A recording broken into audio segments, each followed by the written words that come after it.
Grabe na mga kababayan ang insecurities ng mga taga-Nausog. Bakit niya Mr. Maravillas? Lahat ng galaw ng ating Pangulong Bongbong Marcos at ni Speaker Martin Romualdez, kinukulayan nila ng politika. Pati yung pamimigay po ng ayuda, yung dating ginagawa po, yung bagong Pilipinas Servisyo Fair, ginawa kasi sa Davao.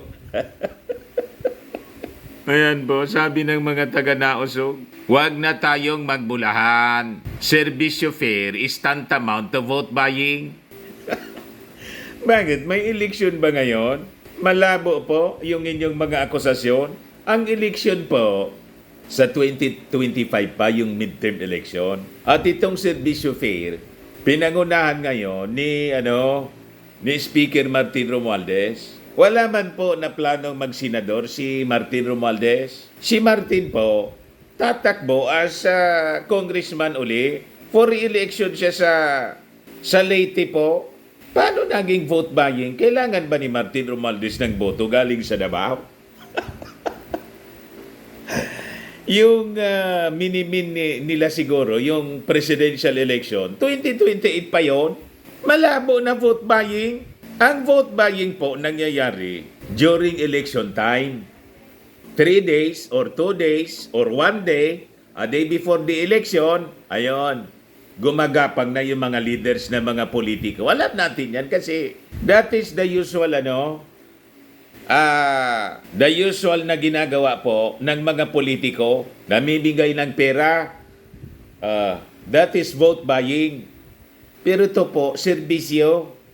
At napakalayo pa, mga kababayan, ng eleksyon, midterm election, 2025 pa. At si Martin Romualdez po, wala mang planong magsenador, wala mang presidential election sa 2025. Ang presidential election, 2028 pa. Paano naging vote buying? Masyado kayong insecure. Ayan po. Baga kababayan, servisyo fair daw, tantamount to vote buying, huwag na tayong magbulahan. Ito pa yung post nila mga kababayan, sabi diyan, BP Sara spent 125 million pesos in just 11 days. 2022 confidential funds. President Marcos spent 1.2 billion daw in just one day. 2024 ayuda for Davaoenos. Wala man pong comparison, mga kababayan. Yung 11 days ni Inday na confidential funds, hindi man po niya kayang i-justify. Ayaw nga niyang ipaliwanag kung paano nalunok. Ito po, may beneficiaries. Kitang-kita po. 250,000 beneficiaries po. At hindi siya 1 day, 2 days yung, 2 days yung servisyo fair na ginawa sa Davao. Buti nga hindi na mumulitika yung ating Pangulong Bongbong Marcos at si Martin Romualdez. Bakit? Kahit alam nila na ang Davao, Duterte, pero tinutulungan nila, just like Bicol Region. Alam ng mga Marcoses, alam ni Martin Romualdez, talo sila rito sa Bicol, Leni Robredo rito. Inuna pa yung Naga sa binigyan ng pabahay, mga kababayan. May pabahay na doon, under construction. At pabalik-balik dito sa Bicol Region for the Servisyo Fair, yung ating Pangulong Bongbong Marcos, kinover ko po. So makikita po ninyo, hindi po kumukulay yung ating administrasyon. Kaya nga pa ako, tingnan nyo, pink, yellow. You see? Minsan, nung isang araw, yung suot ko green. Hindi tayo kumukulay. Totoong serbisyo, yung habol ng ating administrasyon, mga kababayan. Kayong mga taga-Nausog, lahat kinukulayan ninyo ng politika. Yan ang masama sa inyo. Pati yung pag-serve ng warrant of arrest kay Kibuloy, kinukulayan ninyo ng politika. Anong pakinon? Anong pakidon ng ating Pangulong Bongbong Marcos? Korte yung nag-issue ng warrant of arrest. Ang dami ninyong mga sinasabi na napakalayo sa katotohanan. Ito yung servisyo fair. Ibigay ko sa inyo kung ano yung nangyari doon sa Davao. Ilan ba yung beneficiaries? Kinukumpara ninyo sa confidential funds Yung confidential funds ni Inday, hindi niya maipaliwanag kung paano ginastos. Ito malinaw. Yung paggastos, mga kababayan, nakikita ng mga tao. Thousands of people ang nagkikinabang. Ayan o. Malaga ang mga taga Mindanao sa bagong Pilipinas. Sabi dito sa balita ng Impact Leadership, the bagong Pilipinas Servicio Fair reached Davao City, where it delivered 1.2 billion pesos in government services and financial aid to 250,000 beneficiaries from Thursday to Friday. Imagine that na ginagawa ng ating Pangulong Bongbong Marcos at ni Martin Romualdez. Kahit pinagmumura ng mga taga Davao, yung mga leaders ninyo dyan, si Baste, yung kanyang tatay, si Maudigs, at ngayon si Inday, kung ano-anong mga masasamang salita yung binibitawan sa ating Pangulong Bongbong Marcos, ni minsan, wala tayong narinig na masasamang salita. Tinanong pa nga yung latest, yung ating Pangulong Bongbong, kung ano yung masasabi niya doon sa pinagsasabi ni Inday na nagsisi siya, na in-endorse niya sa KOGC, yung ating Pangulong Bongbong. Ano sagot ng ating Pangulo? Ayan o, that's your prerogative. Still, don't understand why. But that's is her. It's her wish. It is her wish. Wala tayong magagawa. President Ferdinand Marcos Jr. said that Vice President Sara Duterte's regret over encouraging members of fugitive Abolo Kibuloy's Kingdom of Jesus Christ to support him in the 2022 elections is a personal decision which he does not fully understand but respects. Marcos also admitted that he no longer communicates with Duterte, noting that their last interaction was when she resigned from the cabinet in June. Tingnan ninyo ang ugali ng ating Pangulong Bongbong Marcos. Kahit masasama na yung sinasabi ni Inday sa kanya, wala kang marinig na masamang salita. Yan ang tunay na leader po. Marunong magtimpi, marunong magkontrol ng kanyang emosyon, kahit pinagsasalitaan ng kung ano-ano. Focus lang siya sa kanyang trabaho, sa kanyang pagserbisyo, at hindi niya inaapi yung mga kababayan ni Inday. Tinutulungan pa. Pinakang malaki ito. 1.2 billion ang ibinigay na ayuda. Tapos sasabihin ninyo, vote buying, ang layo-layo pa ng eleksyon. Yan po. House Speaker Martin Romualdez, the main proponent of the Bagong Pilipinas Servicio Fair, emphasized the importance of Mindanao in Bagong Pilipinas Vision. Nagagalit kayo kasi lahat ng paninira ninyo, dahil sa pagsiservisyo ng administrasyong ito, lahat na babasag. Di ba lagi ninyong sinasabing pinapabayaan ng administrasyon yung Mindanao? Yun mismo yung sinabi ni Inday. O dinala yung Servicio Fair sa Davao City mismo. Kinansilan niya yung mga projects dito sa Mindanao, pati sa Visayas, kaya ako humiwalay. Anong kinansil po? Yung mga projects dyan, konektado sa mga Chinese na abusado. Paano ipagpatuloy yan ng ating Pangulong Bongbong Marcos? Konektado doon sa mga sangkot sa mga iligal. Tama? Unang-una, yung mga projects na big ticket projects dyan ni Digong, hindi man itinuloy talaga nila. Wala man natuloy. Mga promises po ng mga kontraktor sa China, ng Chinese government, hindi man natuloy. Hindi na nila itinuloy because of the foreign policy ng ating Pangulo na hindi kumikiling sa kanila. Paano kikiling sa China? Yung ating Pangulong, inaapi tayo, we have to defend our territory. Hindi pwede na i-implement sila ng mga projects dito. Yun palang intention, kamkamin yung ating kalupaan. Pwede ba yan? Tulad ng nadiscovery ngayon sa investigasyon ng Congress, ang dami mga Chinese ang namamakyaw ng mga kalupaan dito sa Pilipinas. Yung iniimbestiga ng Quad Committee at itong mga sangkot na mga Chinese, itong mga namamakyaw na mga Chinese na mga kalupaan natin dito, sangkot sa mga karumaldumal na krimen, itong sa sapugo, human trafficking, drugs, kung ano-ano pa po, yun ang lumabas sa Quad Committee hearing po. So paano siyang ipagpapatuloy? Konektado sa destabilization. ng ating bansa at konektado sa mga politiko na pro-China. So sabi rito, he highlighted that the service caravan in Davao, in partnership with the Mindanao Development Authority or MINDA, aimed to reinforce the government's commitment to ensuring no Filipino is left behind. Romualdez represented Marcos during the opening ceremony held at the University of Southeastern Philippines.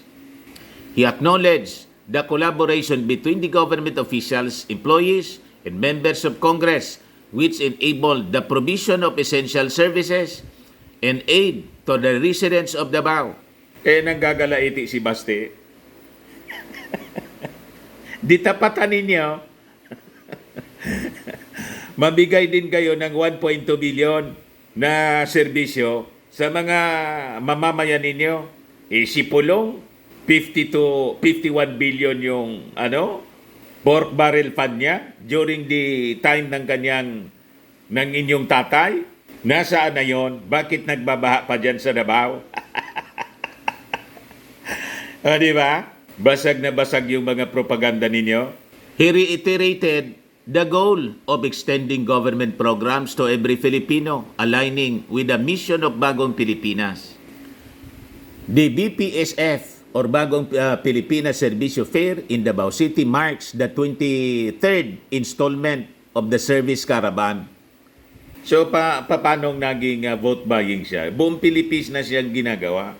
Parte ito ng commitment ng ating Pangulong Bongbong Marcos na hindi lang kampanya, during the campaign, maglilibot siya, kundi all year round para alamin yung mga kalagayan ng ating mga mamamayan. Tapos sabi ng mga propagandista nilang mga nausog vloggers, yung calamity niya, yung baha, nangyari sa Luzon.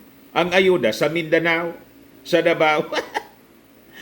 May separado man po na ayuda doon sa mga nasalanta ng baha ni Inteng. Hindi man po sila pinapabayaan. Nandyan yung DSWD, kahon-kahon na mga ayuda yung pinamimigay po. 3 days ago, look, the Department of Social Welfare and Development DSWD personnel and volunteers are seen busy repacking and loading trucks with the relief boxes that will be distributed to NCR, National Capital Region, Region 4A, Calabarzon in Marikina to give aid to victims of Typhoon Inteng at the DSWD National Resource Operation Center in Pasay City, Wednesday, September 4. Ayan po, kahon-kahon. Hindi man po sila pinapabayaan. Di ba agad yung inyong mga propaganda na yung ayuda sa Mindanao pinamimigay ng ating gobyerno. Pero ang nasalanta ng baha, Metro Manila, in neighboring provinces. Kanya-kanyang allocation na sila. Mga kababayan, hindi kasi ninyo ito nagawa noon, kaya masyado kayong na-insecure. Wala kayong ganitong programa. Marcos lang po ang may ganitong uri ng programa. Never ito na nangyari noong panahon ng mga previous administration. Kaya masyado kayong nagiging papaitan palagi ang pakiramdam ninyo. Hindi na lang kayo magsaya. Laging masama yung loob ninyo. Lahat kayo politika Malayo po ang uri ng serbisyo ng mga Duterte sa mga Marcoses. Pati pang-uugali. Malayong malayo. Langit at impyerno. Hindi langit at lupa niya, Mr. Maravillas. Di ba gano'n ang kasabihan? Hindi po, impyerno. Langit at impyerno. Impyerno noon. So, sabi dito, MINDA Secretary Leo Tereso Magno led the local coordination working alongside with Tingog Representatives Yeda Romualdez and Jude Asidre, Damper PTDA Representative Claudine Bautista Lim, PBA Representative Migs Nograles, and Marino Representative Sandro Gonzales. The program seeks to cover all 82 provinces nationwide, promoting the vision of efficient and accessible public services. This was the third BPSF event in Davao Region following its initial launch in Moncayo, Davao de Oro in September 2023 and the second in Tagum City, Davao del Norte in 2024, June. House Deputy Secretary General Ponyong Gabonada reported that 1.2 billion pesos was allocated for government services and financial assistance to 250,000 beneficiaries with 38 government agencies implementing 57 programs. Of this, 1 billion was distributed as cash aid to indigent citizens. So wag ninyong kinukumpara yung 1.2 billion ayuda in 2 days na ginawa ng ating Pangulong Bongbong ni Martin Romualdez at ng mga congressmen diyan sa Davao City. Kasi ibang-iba siya sa paggastos ng 125 million na confidential funds ni Inday in 11 days. Walang comparison doon. Bakit? Yung confidential funds ni Inday, hindi man maipaliwanag kung sino, ilan yung mga beneficiaries doon na tumanggap. Hindi maipaliwanag kung paano ginastos. Yung mga nirintahan na sinasabi, nirintahan na safe houses, sino-sino yung mga nag-occupy doon sa safe houses? Ilan sila? Yung mga binigyan ng rewards sa confidential funds, ilan? Wala man pong pinakitang data. Dito po mayroon. At yung mga agencies ng gobyerno mismo, DSWD, DOLE, DTI, sila yung mga agencies na namimigay. What about si Inday? Walang records po. At yung 73 million pesos doon sa 125 disallowed ng COA. Ito, auditable ito. At may transparency. Naintindihan na ninyo, mga nausog. So sabi dito, House Deputy Secretary General Ponyong Gabonada reported that 1.2 billion was allocated for government services and financial assistance to 250,000 beneficiaries with 38 government agencies implementing 57 programs. So, the whole government, whole of government efforts, tulong-tulong po sila lahat. Of this, 1 billion was distributed as cash aid to indigent citizens. Additionally, 150,000 beneficiaries received assistance through the Department of Social Welfare and Development, Ayuda para sa Kapos ang Kita Program or AKAP, while 50,000 others benefited from the Department of Labor and Employment or DOLE, Tulong Panganap Buhay sa Ating Disadvantaged Displaced Workers or Tupad Program. Lahat po yan nakalista, mga kababayan. At yung release, pinipirmahan. May seremonya lang po. Pero yung, kasi napakarami niya. Ganyan ang strategy po. Hindi man talaga doon sa event na 2 days yan, mga kababayan. Doon yung ceremonies, inawad yung cash, magbibigay muna for documentation and sa purposes ng programa, ilan mga beneficiaries makikita ninyo umaakyat sa states. Pero yung whole ng distribution niyan, yung lahat, sa mga regional offices and provincial offices po ng DSWD, yung distribution, para hindi po nagsisiksikan at maayos yung records. Ganon. Si Inday, kumusta naman? Ano ginawa? Wala man tayong nakitang ganyan. Basta na lang po, in 11 days, nasimot yung 125 million. Kaya impeachable offense po. Pinag-aaralan na po yung impeachment sa Congress. Romualdez announced that nearly 500,000 kilos of rice were distributed to beneficiaries during the 2-day event in Davao City. The BPSF has been operating for a year and has provided billions in aid to 2.5 million Filipino families. The initiative aims to continue reaching all 82 provinces across the country in the coming months. The BPSF represents a whole of government in whole of nation approach to nation building and national pride in line with the Marcos vision for bagong Pilipinas where no Filipino is left behind. So yan po, kaya malabo yung mga akusasyon ninyong politika to, pagkaupo pa lang ng ating Pangulong Bongbong, ito na yung ginagawa niya with Martin Romualdez. Nainggit kasi kayo kasi kasama na ni Martin Romualdez yung mga senador, si Bong Revilla. Sabi ni Martin, nagbalik tayong muli dito para ipatid ang mensahe ni Pangulong Marcos na mahalaga ang mga taga Mindanao sa bagong Pilipinas. No one is left behind. Yan ang nais ipabatid ng ating mahal na Pangulo sa lahat ng binibisita ng BPSF sa ating bansa. At dahil sa pagkakaisa ng mga opisyal at kawani ng pamahalaan kasama ang mga miyembro ng Kongreso, muli tayong nagpapahatid ng serbisyo, tulong sa mga taga-Davao. Isusulong natin ang bagong Pilipinas ng lahat ng programa ng gobyerno na dadama ng bawat Pilipino. House Speaker Martin Romualdez. Kaya masyadong na-insecure mga kababayan, yung mga Duterte, lalo na si Inday, na palabo ng palabo. Mga kababayan, yung pangarap ng mga Duterte na si Inday mailuklok as acting president at saka manalo si Inday sa 2028 election, presidential election. Palabo ng palabo. Kaya tumindi yung propaganda nila. Tingnan ninyo, ito yung Minda Vote page nila. Mr. President. Wow, parang presidente lang.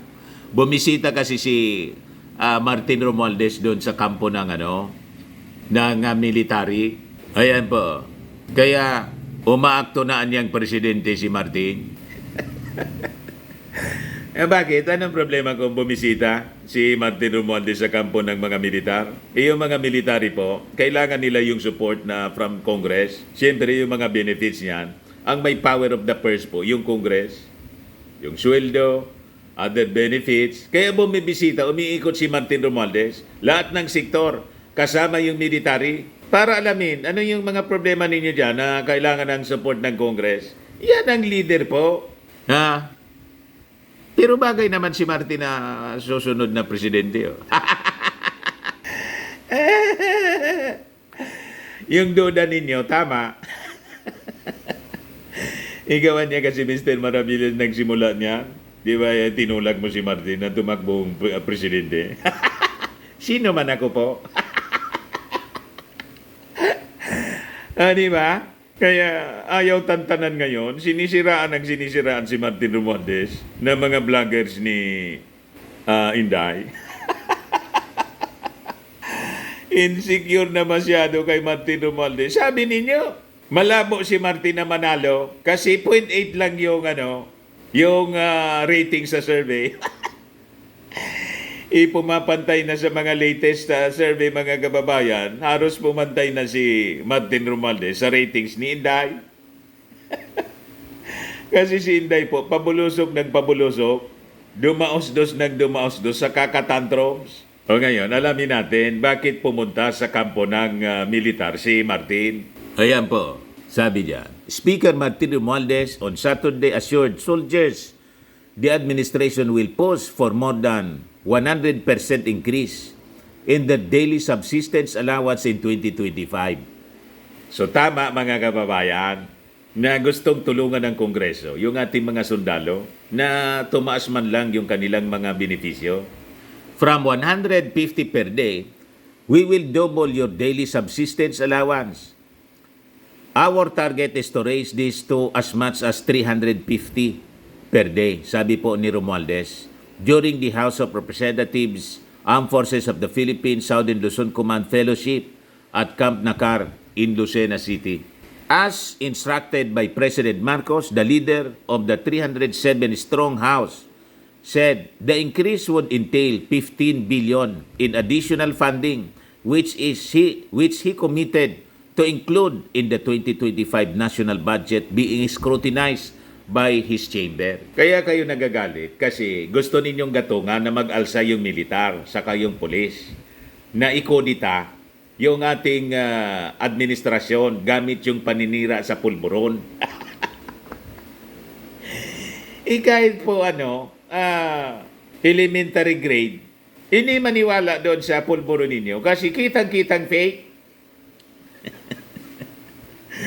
So hindi nila magatungan, mga kababayan, ginagatungan nila, lalo dito sa yung latest, yung itong issue sa pag-aresto kay Pacquiao, ginagantungan na umalsa yung military kasi human rights abuses daw. Wala mang makinig sa inyo. Nang mag-present si General Torre, lalong napasama si Pacquiao kasi ang lumalabas, ang mga abusado, yung mga members niya, pinagmumura po at violente po masyado. At ang kinakapkapan, imbes na yung polis yung kumapkap sa kanila, yung mga polis yung kinakapkapan, baliktad na. Baliktad yung epekto ng Senate investigation ni Bato po. Lalong nadiin si Pacquiao. Kaya galit na galit sila. Hindi nila magatungan yung military. Kasi yung military po, dikit sa ating Pangulo as Commander-in-Chief. Kasi nakikita naman ng military na maayos yung pamamalakad ng ating administrasyon. O ngayon, bibigyan ng mga benefits ng ating administrasyon ay inutusan si Martin Romualdez.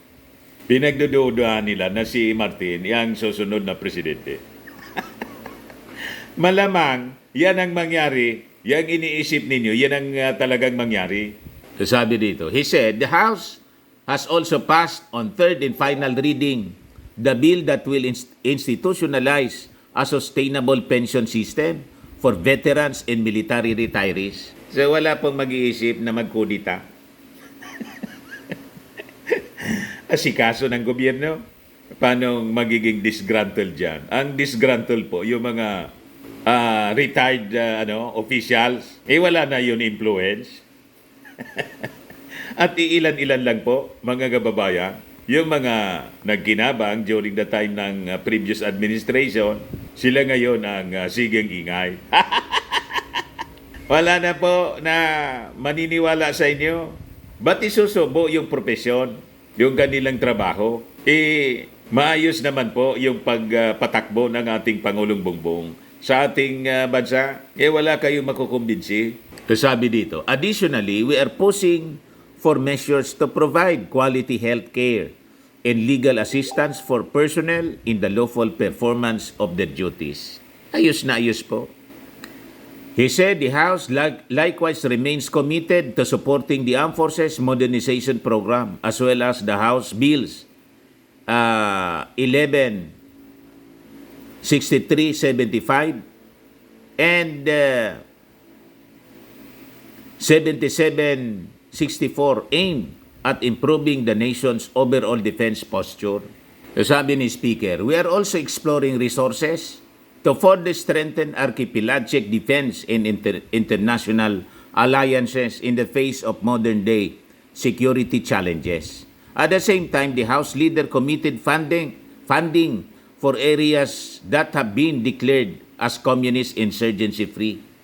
Sabi po niya, we in the House of Representatives are fully committed to supporting the peace-building efforts in recently cleared areas. To consolidate these gains, I will advocate for more infrastructure and barangay development projects which are crucial for long-term stability. Sabi po ng speaker sa pagbisita niya sa kampo ng militar. Ano kayo ngayon mga taga-Naosog? Walang pag-asa yung mga mithiin ninyo to destabilize this government sa pamamagitan ng pagatong sa military. Malabo pa sa sabaw ng pusit. At malabo na rin po kayo na makabalik sa poder. Kasi bistado na kayo ng mga mamamayang Pilipino.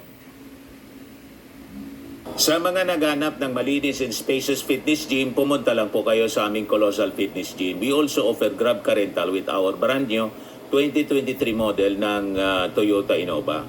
We also accept booking for those who are planning to travel via PAL, Cebu Pacific, and other airline companies, local and international, and bills payment for Meralco Bills, PLDT, Aleco Bills, etc. Ang Colossal Fitness Gym is located at 3rd floor Security Bank Building, Landco Business Park, Legazpi City, Albay. For inquiries, look for Chilon Maravillas. Contact number 0966-802-0949. Yan yung aming Innova. Lagi na pong matao sa amin. Pati mga foreigners po, tingnan ninyo. Mga British tourists sila. Ang lalaki ng katawan na, mga kababayan, nag-gym sa amin. Ito naman po, Indian National. Ito mga mga European sila. Ito naman yung bago naming product na binibenta online, iGlow Serum. Whitening po siya galing sa South Korea. Tingnan ninyo yung epekto sa aking anak na architect entrepreneur, Riz Maravillas. For inquiries, look for Riz Maravillas on FB. Ito naman po, Firmax Firming and Lifting Cream. Pinapahid po ito sa mga pulses and affected area. Mainam po ito sa mga pains at paninigas na mga kaso-kasuan. Ito po, Automax Radiant Serum. Sa mukha naman yung application. Anti-aging po siya. You will look 10 years younger than your age. Sa mga cancer patients naman po, baka lang gusto ninyo itong itry. Nengxia Red Mixed Fruit Drink. Hindi man po siya gamot, food supplement siya. Kaya lang, gawa siya mga kababayan sa goji berry. Yung goji berry may anti-cancer properties. Yung mga inquiries ninyo, dumiretso na lang kayo sa aming messenger sa Facebook para masagot namin agad. Ayos po, ako po si Dante Maravillas. Bye-bye. God bless.